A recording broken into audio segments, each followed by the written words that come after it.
इमरान खान ने कहा है कि मेरा इस्तीफा मांगने वाले कान खोलकर सुन लें, मैं आखिरी बॉल तक खेलना जानता हूं, इस्तीफा नहीं दूंगा। मेरे पास तुरूप का पत्ता है, जब खोलूंगा तो देखकर दुनिया हैरान रह जाएगी।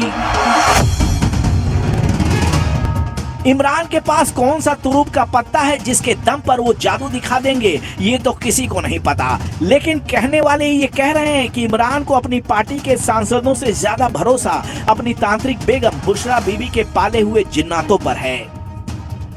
इमरान को इस बात का भरोसा है कि उनकी बेगम बुशरा बीबी आखिरी वक्त पर टोना टोटका करके शौहर की सत्ता को बचा लेंगी। बुशरा बीबी के बहकावे में आकर इमरान खान ने आर्मी चीफ बाजवा से भी पंगा ले लिया है।